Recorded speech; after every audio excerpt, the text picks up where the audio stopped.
I have a plan to create local jobs. I'm a small businessman, I know what it takes.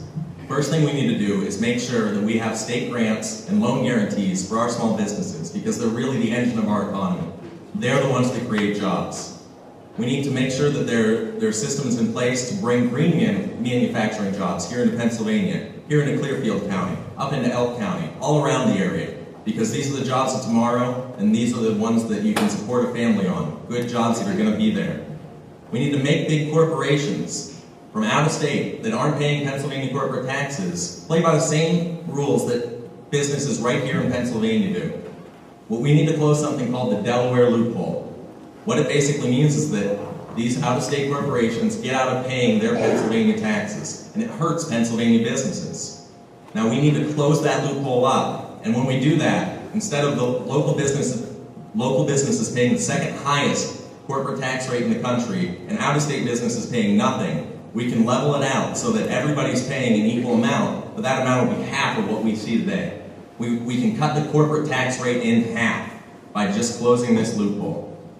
We also have to spend on education to make sure that our children are going to be our future, to make sure that they're prepared for the opportunities of tomorrow. We have to make sure to hire Pennsylvania workers for these gas drilling projects, to make sure that people from here in Pennsylvania are going to work, not just people from Texas and Oklahoma and every other state.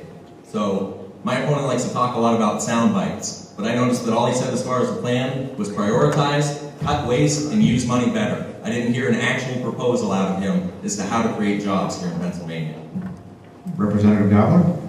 I think it's important to point out that I think my opponent's playing a little sleight of hand here on the Delaware loophole. What he's tying together is two separate issues that have never successfully been able to be brought together in Harrisburg, and that is there's been discussions of the fixing the Delaware loophole, and that would be through implementing a system called mandatory combined reporting. And every time mandatory combined reporting comes up in Harrisburg, it starts out soundbite-wise as a way of trying to lower the tax rates. But as you know how things are in Harrisburg, every time that's come up, where it's actually gone is politicians start getting ideas on how to spend that money.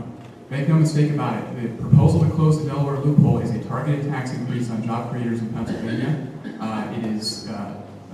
I think that it is a pipe dream to assume that just because you can go after this tax increase, that politicians aren't going to then spend that money in other areas.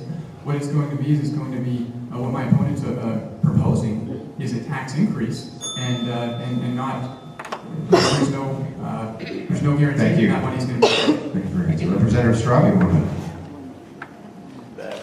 There's no reason that we can't close the Delaware loophole and cut corporate taxes. To say that we can't is just misrepresenting the issue.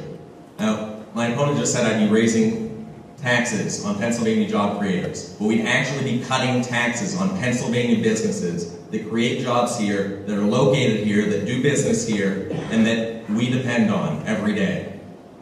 We need to close that. It's going to help us, it's going to create jobs, and it's just the right thing to do.